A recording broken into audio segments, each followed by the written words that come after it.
मोहतरम नाज़रीन, अस्सलामु अलैकुम वरहमतुल्लाहि वबरकातुहू। आप देख रहे हैं परवाज़ टीवी। परवाज़ टीवी खबरनामे में आप तमामी का खैर मक़दम है। तो आइए खबरों का आगाज़ करते हैं आज की हदीस मुबारक से। रसूलुल्लाह सल्लल्लाहु अलैहि वसल्लम ने फरमाया, जब नमाज के लिए अज़ान दी जाती है तो शैतान बड़ी तेज़ी के साथ पीठ मोड़कर भागता है ताकि अज़ान की आवाज़ ना सुन सके, और जब अज़ान ख़त्म हो जाती है तो फिर वापस आ जाता है, लेकिन यूँ ही तकबीर शुरू हुई वो फिर पीठ मोड़कर भागता है। जब तकबीर भी ख़त्म हो जाती है तो शैतान दोबारा आ जाता है और नमाजी के दिल में वसवसे डालता है, कहता है कि फ़लाँ बात याद कर, फ़लाँ बात याद कर। इन बातों की शैतान याद दहानी कराता है जिनका उसे ख्याल भी ना था, और इस तरह इस शख्स को ये भी याद नहीं रहता कि इसने कितनी रकातें पढ़ी हैं। आगाज़ से कबल एक नज़र डालेंगे आज की सुर्खियों पर।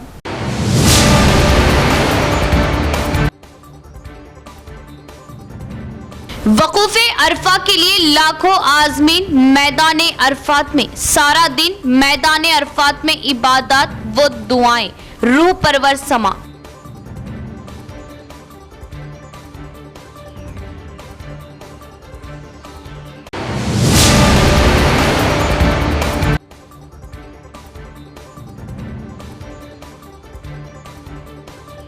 बैरिस्टर असदुद्दीन ओवैसी की हिदायत पर एमआईएम वफद की एसीपी से मुलाकात, ईद उल अज़हा के पेश नज़र मसाइल पर नुमाइंदगी।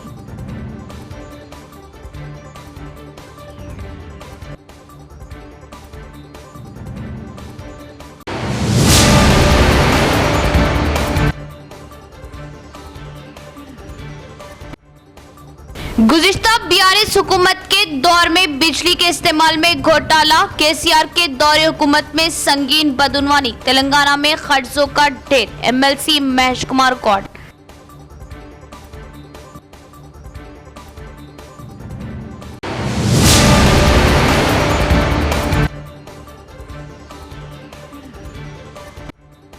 डबल बेडरूम मकान की रहने वाली खातून का बेईमाना कत्ल, रख्म के लिए साईं बाबा ने गला दबाकर खातून का क्या कत्ल, पुलिस ने किया मुलजिम को गिरफ्तार, अवाम में खौफ।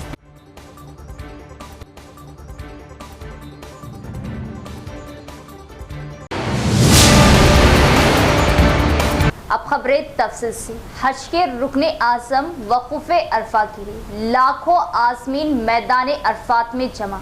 हुज्जाज सारा दिन मैदान अरफात में इबादत और दुआएं करते गुजारेंगे और अरफात में हज का खुतबा सुनने के बाद ज़ोहर और असर की नमाज अदा करेंगे। हज का अहम रुकन वक़ूफ़ अरफात की अदायगी के लिए लाखों आज़मीन हज आज हफ्ता 15 जून को मैदान अरफात में पहुंच गए, जहां वो ज़ोहर और असर की नमाज से खसरो जमा की सूरत में अदा करेंगे और खुतबे हज सुनेंगे। मस्जिद निमरा में खुतबे हज दिया जाएगा। मस्जिदुल हरम के इमाम व खतीब खुतबा हज देंगे, जिसे उर्दू समेत 50 ज़ुबानों में नश्र किया जाएगा।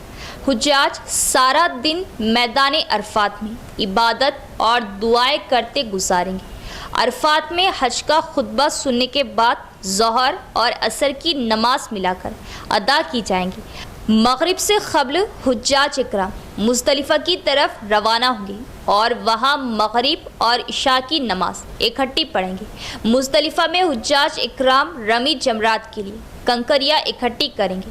इतवार की सुबह हुज्जाज इकराम वापस मीना रवाना होंगे और रमी जमरात करेंगे, जिसके बाद कुर्बानी की जाएंगी और आज़मीन का फरीज़ा हज मुकम्मल हो जाएगा। एमएलसी महेश कुमार गौड़ ने कहा कि गुज़िश्ता दौरे हुकूमत में बिजली के इस्तेमाल में घोटाला किया गया था और केसीआर के दौरे हुकूमत में संगीन बदउनवानी हुई, जिसके नतीजे में तेलंगाना खर्चों का ढेर बन गया। महेश कुमार गौड़ का बयान। एमएलसी महेश कुमार गौड़ ने इल्ज़ाम आयद किया कि रियासत तेलंगाना में केसीआर के दौर में बिजली के इस्तेमाल में एक बड़ा घोटाला हुआ था। इस मकसद के लिए उन्होंने सोशल मीडिया पर एक वीडियो पोस्ट की। उन्होंने कहा कि बिजली के इस्तेमाल में बेज़ाब्तगियाँ हुई हैं और उनकी हुकूमत ने बेज़ाब्तगियों का पता लगाने के लिए इंक्वायरी कमीशन तश्कील दिया। कमीशन के नुमाइंदों ने पहले ही कई सबूत जमा किए और ज़िम्मेदारों को नोटिस जारी की। अगर वो कुछ गलत नहीं करते हैं तो साबिक़ चीफ मिनिस्टर को कमीशन के सामने ये साबित करना चाहिए। उन्होंने कहा कि गलतियां बेनकाब होगी और केसीआर डरे हुए हैं। उन्होंने कहा कि केसीआर को अवाम को हक़ाइक़ बताने की ज़रूरत है। ये हैरान कुन है कि कमीशन को 14 सफ़ात पर मुश्तमिल वजाहत दी गई जो समाअत के लिए आए, ताहम उन्होंने इंतबाह किया कि घोटाले में मुलविस अफराद को किसी भी सूरत में बख्शा नहीं जाएगा। కేసీఆర్ గారు జస్టిస్ నరసింహారెడ్డి గారికి 12 పేజీల లేఖ ఏదైతే రాసినారో నేను మొదటిసారి కేసీఆర్ గారికి భయం పుచ్చుకుంది. చేసిన తప్పిదాలు బయటకు వస్తున్నాయని, తనకు శిక్ష పడుతుందేమో అన్నట్టు భయం ఆయనలో వ్యక్తమైనట్టుగా ఈ 12 పేజీల లేఖ ద్వారా అర్థమవుతా ఉంది. విద్యుత్ కొనుగోలులో నిజంగా కూడా కేసీఆర్ ప్రమేయం లేకుంటే ఈ 12 పేజీల లేఖ అయితే జస్టిస్ నరసింహారెడ్డి గారికి రాసినారో అదే 12 పేజీల లేఖ రాసి మీ తప్పిదం లేదు దీంట్లో నిరూపించుకునే ప్రయత్నం ఎందుకు చేయట్లేదు? మీరు మీ తప్పిదం లేదు అని నిరూపించుకునే ప్రయత్నం చేయకుండా మళ్లీ సెంటిమెంట్ ని రాజేసి మీరు తెలంగాణ వాళ్ళ మీద ఎలా ఎంక్వైరీ చేస్తారని, విచారణ చేస్తారని భయపెట్టే ప్రయత్నం కేసీఆర్ చేస్తున్నట్టు కనబడతా ఉంది. తెలంగాణ వారైనా ఆంధ్ర వారైనా తెలంగాణ సొమ్ము దుర్వినియోగం అయితే తప్పకుండా చర్యలు ఉండాల్సిందేది ప్రజలు కోరుకుంటున్న విషయం. విద్యుత్ కొనుగోలులో భారీగా ముడుపులు చేతులు మారినాయి. ఇదొక పెద్ద కుంభకోణం మొదటి నుంచి కూడా కాంగ్రెస్ పార్టీ చెప్తూ వస్తా ఉన్నది. ఆ ధర్మిలానే ఇలా జస్టిస్ నరసింహారెడ్డి గారి ద్వారా కమిషన్ వేయడం జరిగింది. ఎవరెవరైనా దోషులకి నోటీసులు ఇచ్చినారో వారంతా కూడా కమిషన్ దగ్గరికి వచ్చి నిజంగా మీరు తప్పు చేయకుండా ఉండుంటే, మీ ప్రమేయం లేకుండా ఉండుంటే మీరు అవి దులుపుకోవాల్సింది పోయి రివర్స్ గా లెటర్లు రాస్తూ భయపెట్టే ప్రయత్నం ఏదో చేస్తా ఉన్నారో దానివల్ల కేసీఆర్ చేసినటువంటి తప్పిదం ఆయనకు భయం పుట్టుకుందనేటువంటి మాట స్పష్టమవుతా ఉంది. ఇప్పటికైనా ఈ జరిగిన యావత్ కుంభకోణంలో వాస్తవాలు తెలియాల్సిన అవసరం ఉంది ప్రజలకి. ప్రజలు కూడా కాంగ్రెస్ ప్రభుత్వాన్ని, రేవంత్ రెడ్డికి అదే కోరుతా ఉన్నారు. 10 ఏళ్లుగా జరిగినటువంటి ప్రజా ధన దోపిడీ విషయంలో ఎక్కడ కూడా రాజీ కాకూడదని, దోషులు ఎవరైనా తప్పకుండా శిక్ష పడాలన్నటువంటి తలంపు ఆలోచన ప్రజలకు ఉంది. కాబట్టి ప్రజల ఆలోచన విధంగా కాంగ్రెస్ ప్రభుత్వం నడుచుకుంటుందన్న మాట కూడా ఈ సందర్భంగా ప్రజలకి మనవి చేస్తూ, కేసీఆర్ యొక్క డల్లుతనం, ఆయన యొక్క భయం ఈ లేఖ ద్వారా బయట. ईद उल अजहा के मौके पर हिंदुस्तानी मुसलमानों के नाम मौलाना अरशद मदनी का पैगाम, इस्लाम में कुर्बानी का कोई मुतबादिल नहीं और ये हर साहिब इस्तिताअत मुसलमान पर वाजिब है और मशवरा दिया कि मुसलमान कुर्बानी करते वक्त सरकारी अहकामात पर अमल करें और ममनुआ मवेशी की कुर्बानी देने से बचे। मुल्क भर में 17 जून को ईद उल अजहा मनाई जाएंगी। मुसलमान इस मौके पर बड़े पैमाने पर जानवरों की कुर्बानी देते हैं। बकरीद के मौके पर जमीयतुल उलमा हिंद के सदर मौलाना अरशद मदनी ने हिंदुस्तानी मुसलमानों के नाम एक पैगाम जारी किया है। ईद उल अजहा के मौके पर हिंदुस्तानी मुसलमानों के नाम एक पैगाम में जमीयतुल उलमा हिंद के सदर मौलाना अरशद मदनी ने कहा है कि इस्लाम में कुर्बानी का कोई मुतबादिल नहीं, ये एक दीनी फरीज़ा है जिसकी पाबंदी हर माली तौर पर इस्तिताअत रखने वाले मुसलमान पर लाजिम है, इसलिए ये फ़र्ज़ हर हाल में अदा करना है। मौलाना अरशद मदनी ने मौजूदा हालात को पेश नज़र रखते हुए जानवरों की कुर्बानी देने की मुसलमानों को तलक़ीन की। उन्होंने कहा कि मौजूदा हालात को देखते हुए ज़रूरी है कि मुसलमान खुद एहतियात से काम ले, जानवरों की कुर्बानी को मुश्तहिर ना करें, खुसूसन सोशल मीडिया पर कुर्बानी के जानवरों की तस्वीरें वगैरह शेयर ना करें। उन्होंने मशवरा दिया कि मुसलमान कुर्बानी करते वक्त सरकारी अहकामात पर अमल करें और ममनुआ मवेशी की कुर्बानी देने से बचे।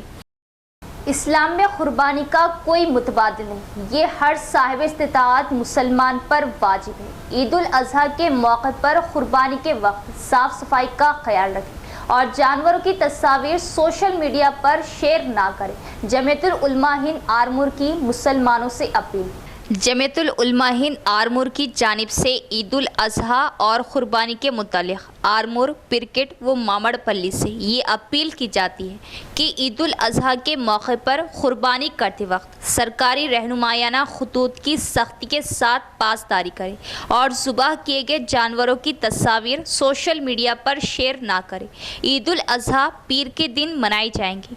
जमीयतुल उलमा हिंद के सदर हाफिज शेख इब्राहिम ने कहा कि इस्लाम में कुर्बानी का कोई मुतबादिल नहीं है और ये हर साहिब इस्तिताअत मुसलमान पर वाजिब है। सदर जमीयतुल उलमा ने कहा कि ये बात अहमियत की हामिल है कि मुसलमान कुर्बानी करते वक्त एहतियात का दामन ना छोड़े। उन्होंने मुसलमानों से ख्वाहिश की कि कुर्बानी करते वक्त सरकारी रहनुमायाना खतूत की पाबंदी करें और ममनुआ जानवरों की कुर्बानी से गुरेज करें। ईद उल अजहा के मौके पर साफ़ सफाई का ख़ास ख्याल रखें। जानवरों के फुजले को सड़कों और नालियों में ना फेंकें, बल्कि इस बात की हर मुमकिन कोशिश की जानी चाहिए कि हमारे किसी भी अमल से किसी को भी तकलीफ़ ना पहुँचे। जमीयतुल उलमा हिंद आरमोर की जानिब से मुसलमानों से अपील की जाती है कि ईद उल अजहा के मौके पर कुर्बानी करते वक्त सरकारी रहनुमायाना खतूत की सख्ती के साथ पासदारी करें और ज़बह किए गए जानवरों की तस्वीर सोशल मीडिया पर शेयर ना करें। इस्लाम में कुर्बानी का कोई मुतबादिल नहीं है और यह हर साहिब इस्तिताअत पर वाजिब है और ममनुआ जानवरों की कुर्बानी से गुरेज करें। ईद उल अजहा के मौके पर साफ़ सफाई का ख़ास ख्याल रखें। जानवरों के फजले को सड़कों और नालियों में ना फेंकें, बल्कि इस बात की हर मुमकिन कोशिश की जानी चाहिए कि हमारे किसी भी अमल से किसी को तकलीफ ना पहुंचे। ईद उल अजहा के पेश नज़र इमाम वफद की बैरिस्टर असदुद्दीन ओवैसी की हिदायत पर एसीपी राजा वेंकट रेड्डी से मुलाकात। 15 ता 19 जून यानी 4 रोज देर रात तक बाजारों को खुले रखने की इजाज़त। आरटीसी बसों का रुख मोड़ने और ट्रैफिक चालानात में रियायत के लिए नुमाइंदगी। एसीपी ने अमलावरी का तयक़ुन दिया।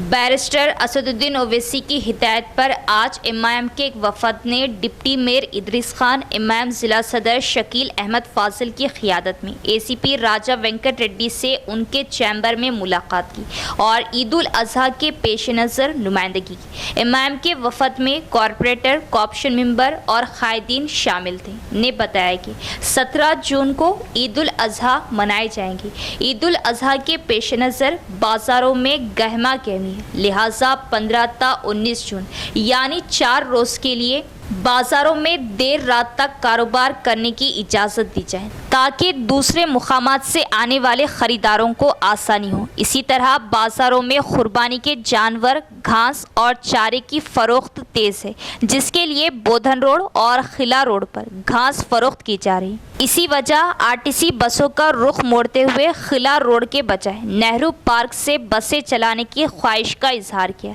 और इसी तरह इन 4 दिनों में ट्रैफिक चालानात पर रियायत देने के लिए नुमाइंदगी की, जिस पर एसीपी ने अमलावरी का तयक़ुन दिया। इमाम कायदीन ने अवाम से अपील की कि वो किसी को तकलीफ ना हो, इस तरह कारोबार करें और ईद व त्यौहार मनाएं। सदर मोहतरम जनाब बैरिस्टर असदुद्दीन ओवैसी साहब की हिदायत पर आज हम पुलिस डिपार्टमेंट से मुलाकात किए। मुलाकात करने की वजह ये कि हुकूमत के तरफ से और पुलिस डिपार्टमेंट के तरफ से जो रातों में बाज़ार 10:30 बजे बंद किया जा रहा है, उसमें एक्सटेंशन के वास्ते, क्योंकि ईद उल अजहा के मौके पर बहुत सारे लोग अपने अपने मेहमानों से जाके मिलते हैं और दूसरे भी मसाइल रहते हैं, तो हम एसीपी साहब निज़ामाबाद से मुलाकात किए। मुलाकात करके तहरीरी नुमाइंदगी भी किए और डिस्कस भी किए। तो एसीपी साहब ने हमें तयक़ुन दिया कि 15 से 19 जुमला 5 दिन के लिए रात में रिलैक्सेशन देंगे। हम इसके लिए एसीपी साहब का शुक्रिया अदा करते हैं और उम्मीद करते हैं तमामी अहलियान निज़ामाबाद से कि वो ईद को खुशियों से मनाएं। ईद उल अजहा के मौके पर खिला रोड और बोधन रोड ये ज़्यादा तादाद में मुस्लिम आबादी सराउंडिंग में रहती है, जिसको लेकर ट्रैफिक मसाइल के बारे में भी हमने एसीपी साहब से डिस्कशन की। एसीपी साहब ने ट्रैफिक के एसीपी साहब से डिस्कस करके जो हेवी व्हीकल्स वगैरह, जो बसेस वगैरह हैं, उसको मूव करेंगे बोल के हमें तयक़ुन दिया और उम्मीद करते हैं कि ये तमाम ही जो हम नुमाइंदगी किए, इसके ऊपर पुलिस बहुत अच्छे तरीके से सोचते हुए इसको रोबे अमल लाई। मरकजी हुकूमत की जानिब से आरटीसी बस किराए में 3 रुपए का इजाफा, जिससे मुसाफिरीन परेशान। आरटीसी बस के किराए में इजाफा करने का फैसला किया गया है।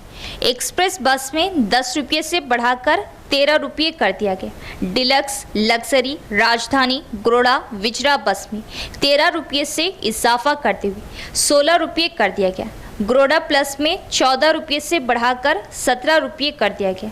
Non AC sleeper, hybrid sleeper में 15 रुपये से बढ़ाकर 18 रुपये कर दिया गया। एसी स्लीपर में 20 रुपये से बढ़ाकर 23 रुपये कर दिया गया। बांसवाड़ा मंडल के ताड़कोल में कत्ल केस का मुअम्मा बांसवाड़ा पुलिस ने सिर्फ 2 दिन में हल किया। फोन कॉल्स की बुनियाद पर पुलिस ने मुलजिम को गिरफ्तार करते हुए मसरूखा सोना और चांदी के जेवरात बरामद किए। इस माह की 12 तारीख को कामारेड्डी जिले के बांसवाड़ा मंडल ताड़कुल में एक डबल बेडरूम हाउस कॉम्प्लेक्स में सेवा नामी एक बूढ़ी खातून का नामालूम हमलावरों ने कत्ल कर दिया। पुलिस ने इस कत्ल केस को संजीदगी से लेते हुए तहकीकात में तेजी लाई। बूढ़ी खातून ए सेवा के फोन पर मौसूल होने वाली आखिरी कॉल की तहकीकात करते हुए पुलिस को पता चला कि निचले हिस्से में रहने वाला टी साई बाबा ने आखिरी कॉल की थी। साई बाबा को हिरासत में लेकर पूछताछ की गई तो ये नतीजा अख्ज़ किया गया कि ऑनलाइन बैटिंग इंडस्ट्री को माली नुकसान पहुंचा है। उसी नशे की वजह से मुलजिम ने एतराफ़ किया कि उसने मुअम्मर खातून का कत्ल किया और उससे रकम के अवज़ सोना का सरका किया, क्योंकि उस पर 16 लाख के करीब खर्च था। इस हद तक साई बाबा के खिलाफ कत्ल का मुकदमा दर्ज करके रिमांड पर भेज दिया गया। इस मौके पर मुनाकिदा मीडिया कॉन्फ्रेंस से खिताब करते हुए सीआई कृष्णा ने इस केस की तफसीलात का इंकशाफ किया। इस माह की 12 तारीख की रात को मुलजिम साई बाबा ने सेवा को बुलाया, जो अकेली थी। कुछ देर नींद की आगोश में बूढ़ी खातून का गला घोंटकर सोने के जेवरात का सरका किया। पुलिस का कहना था कि मुलजिमान से 2 तोले सोना और चांदी बरामद हुई। ఖాళీగా తిరుగుతూ ఉంటాడు। దీంట్లోనే అతనికి ఆన్లైన్ బెట్టింగ్ అలవాటైంది।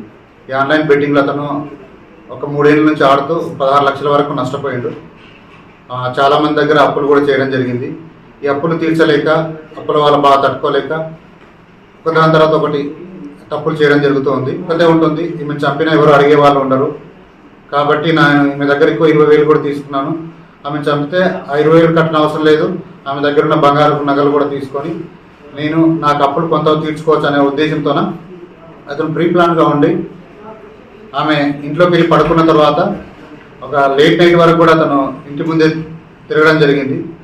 12:30 ఆ టైంలో ఆ ప్రాంతంలో ఆమెకు ఫోన్ చేసి, అవ్వ నా ఇంట్లో ఎవరు తాళం డోర్ ఓపెన్ చేయట్లేదు కాబట్టి ఈరోజు నీ దగ్గరే పడుకుంటానని చెప్పి ఆమెను డోర్ ఓపెన్ చేయమని చెప్పడం జరిగింది। దాంతో ఆమె లోపల గొల్లం పెట్టుకొని ఉంది। ఎవరిని అంత ఈజీగా నమ్మదు ఆమె కూడా, కానీ ఆమె ఫోన్ చేసేసరికి తెలిసిన వ్యక్తే కదా అని చెప్పి డోర్ ఓపెన్ చేయడం జరిగింది।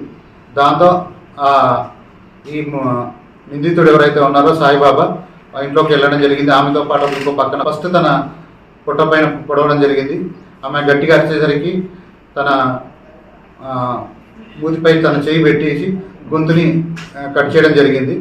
దాంతో ఆమె చనిపోయిందని పూర్తిగా నిర్ధారించుకున్న తర్వాత ఆమె ఒంటిపై ఉన్న చెవులకు ఉన్న నాగులని, తర్వాత మెడలో ఉన్న గుండ్ల తాడుని, తర్వాత చేతికున్న రెట్ట కడియాల్ని, వెండి కడియాల్ని దొంగతనం చేసుకొని रियासती वजीर सेहत व तिब दामोदर राज नरसिम्हा ने इस बात पर तशवीश का इजहार किया कि मंशियात की वबा से मुतासिर नौजवान अपनी जिंदगियां बर्बाद कर रहे। अवाम में शऊर बेदारी पैदा करने के लिए रियासती सतह की कॉन्फ्रेंस मुनाकिद करने पर इंडियन साइकेट्रिक सोसाइटी की कोशिशों पर की सताइश। इंडियन साइकेट्रिक सोसाइटी के नुमाइंदों ने रियासत के medical, health, family welfare, science और टेक्नोलॉजी के वजीर दामोदर राज नरसिम्हा से हैदराबाद में उनके कैंप ऑफिस में मुलाकात की।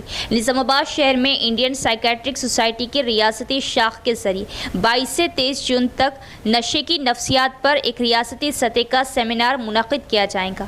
कॉन्फ्रेंस से मुतल्लिक़ पम्फलेट वजीर दामोदर राज नरसिम्हा ने जारी की। इस मौके पर इजहार ख्याल करते हुए वजीर मौसूफ ने निजामाबाद में इंडियन साइकेट्रिक सोसाइटी के ज़ेर एहतमाम रियासती सतह की कॉन्फ्रेंस की सताइश की, ताकि मंशियात की वबा के खात्मे के लिए नौजवानों में समाजी शऊर बेदारी पैदा की जा सके। इस मौके पर general secretary Indian psychiatric society की Telangana state branch doctor Vishal Akola, superintendent Uma Shankar, organising chairperson doctors दीगर भी मौजूद थे। ఎందుకంటే ఈ మానసిక ఆరోగ్యం అనేది చాలా ఇంపార్టెంట్ అనే విషయం అనేది ఆయన మాకు గుర్తు చేయడం జరిగింది. తర్వాత ఈ మత్తు పదార్థాలు అనేవి యువతలో విపరీతంగా పెరిగిపోతుంది. ఎంత పెరిగిపోతున్నాయంటే ఒకప్పుడు ఆల్కహాల్, సిగరెట్ అనేది చూసాం, కానీ ఇప్పుడు ప్రమాదకరమైన గంజాయి, కొకైన్, రకరకాల ఇంత కొత్త కుష్ అనే పదార్థం కూడా ఉంటుంది. దానివల్ల యువత వాళ్ళ బంగారు జీవితాలు నష్టపోతున్నారు. మినిస్టర్ గారు ఏమన్నారంటే ఈ కార్యక్రమం అనేది ఓన్లీ రాష్ట్ర స్థాయిలో కాదు, మన రీజనల్ స్థాయి వరకు దీన్ని విస్తరింపజేద్దాం, అవసరమైతే దానికి సార్ యొక్క సహాయ సహకారం ఇస్తామని చెప్పడం మాకు చాలా ఆనందాన్ని ఇచ్చింది, మాకు ధైర్యాన్ని ఇచ్చింది, ఎంకరేజ్ చేశారు. సో ఈ కార్యక్రమానికి ఆయన నిజామాబాద్కి వచ్చి ఈ కార్యక్రమం ఇనాగ్రేట్ చేస్తానందుకు మా సొసైటీ తరఫున, మా ఆర్గనైజింగ్ కమిటీ తరఫున, మా సైకియాట్రిస్ట్ అందరి తరఫున ఆయనకు మనస్ఫూర్తిగా ధన్యవాదాలు చెప్తున్నాము. సో ఈ కార్యక్రమాన్ని మా పాస్ట్ ప్రెసిడెంట్, ముఖ్యంగా ఈ ఆర్గనైజేషన్ ఇంతవరకు ఎదిగిందంటే మా పాస్ట్ ప్రెసిడెంట్స్, ముఖ్యంగా రఘురామ్ రెడ్డి సార్ అనేది చాలా సీనియర్ సైకియాట్రిస్ట్, ఆయన బ్లెస్సింగ్స్ తోని ఈ ఆర్గనైజేషన్ ఇంతవరకు వచ్చింది. అంతేకాకుండా డాక్టర్ కిషన్ సార్, ఆయన ఎప్పుడు కూడా ఆయన ఈ ఆర్గనైజేషన్ గురించి ఆలోచిస్తుంటారు. తర్వాత doctor Sridhar Rao sir and మరి సీనియర్ ఈ ఆర్గనైజేషన్ అనేది ఎంతవరకు ఎదిగిందంటే దేశ స్థాయి doctor Prasadarao garu, doctor Chandrashekar sir, doctor MS Reddy sir and ఇతర past presidents doctor Umashankar sir. ఇప్పుడు ఉమాశంకర్ సార్ ఏంటంటే ఎర్రగడ్డ మానసిక వైద్యశాల సూపరింటెండెంట్గా వ్యవహరిస్తున్నారు. ఆయన ఈ సిఇఓ మెంటల్ హెల్త్ అథారిటీ అంటే తెలంగాణ స్టేట్ సిఇఓగా ఉన్నారు. సో ఆయన కూడా ఈ కార్యక్రమాన్ని రావడం జరిగింది. ఇవాళ ఆయన కూడా బ్లెస్సింగ్స్ ఇవ్వడం జరిగింది. ఆయన ఏమన్నారంటే ఇది ఎర్రగడ్డ మెంటల్ హాస్పిటల్ అనేది హైదరాబాద్తో పాటు అలాంటి రీజనల్ సెంటర్స్ని ఇంకా నిజామాబాద్, వరంగల్, ఖమ్మం, తర్వాత నల్గొండ ఇలాంటి దూర ప్రాంతాల్లో కూడా ఏర్పాటు చేసి ఈ మానసిక వైద్య సేవలు విస్తరించాలని ఆయన చెప్పడం జరిగింది. అంతేకాకుండా ఆయన మినిస్టర్ గారికి డిఅడిక్షన్ సెంటర్స్ గురించి కూడా చెప్పడం జరిగింది. ఇంకా ఇప్పుడు ప్రతి మెడికల్ కాలేజ్ డిఅడిక్షన్ సెంటర్స్ని ఇంకా డెవలప్ చేశారు, ఇంకా డెవలప్ చేస్తామని హామీ ఇవ్వడం జరిగింది.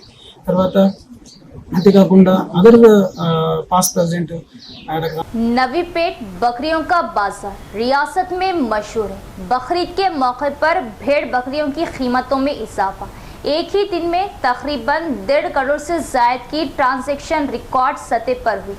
नवीपेट मंडल मुस्तकर में हर हफ्ते को मुनाकिद होने वाले सबसे बड़े बकरी के बाजार को रियासत में एक खास पहचान हासिल है। बकरीद के त्यौहार के दौरान ये बाजार अवाम से खचाखच भरा हुआ था। बकरीद के मौके पर भेड़ बकरियों की बहुत ज़्यादा मांग होती है, उसका मुशाहिदा करते हुए ताजिरों ने बड़ी तादाद में भेड़ बकरियों को बाजार में दस्तयाब कराया। बाजार में सुबह से ही खरीदारी जोरों पर है। मुस्लिम अक़लियतों में बकरीद के त्यौहार में कुर्बानी का रिवाज है। इसके एक हिस्से के तौर पर उन्होंने भेड़ बकरियों की खरीदारी में दिलचस्पी जाहिर की, जिसकी वजह से व्यापारियों ने जानवरों की कीमतों में कुछ हद तक इजाफा कर दिया। एक ही दिन में 1.5 करोड़ से जायद की ट्रांजैक्शन हुई। अगरचे बाजार के जरिए करोड़ों रुपए की आमदनी ग्राम पंचायत को आ रही, लेकिन जानवरों के गले गीला करने के लिए पानी के टैंक नहीं बनाए जा रहे। ताजिरों की शिकायत है कि पानी की कमी की वजह से हर हफ्ते 100 बकरियां और भेड़ें मर रही। हुक्काम जवाब दें और पानी के टैंकों का बंदोबस्त करें। इख्तिताम से कबल एक नज़र डालेंगे आज की सुर्खियों पर।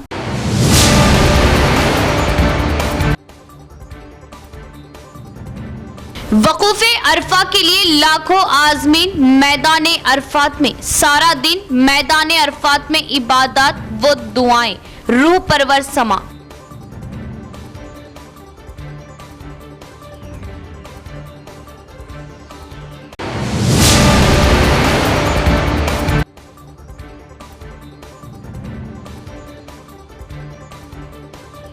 बैरिस्टर असदुद्दीन ओवैसी की हिदायत पर एमआईएम वफद की एसीपी से मुलाकात, ईद उल अजहा के पेश नजर मसाइल पर नुमाइंदगी।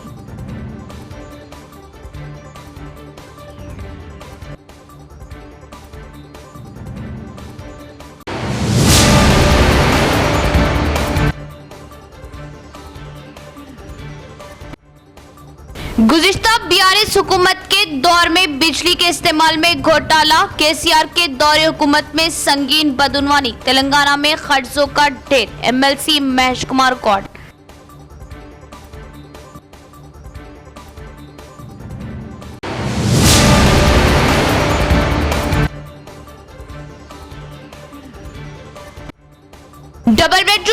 राजस्थान की रहने वाली खातून का बेईमाना कत्ल, रख्म के लिए साईं बाबा ने गला दबाकर खातून का किया कत्ल, पुलिस ने किया मुलजिम को गिरफ्तार, अवाम में खौफ।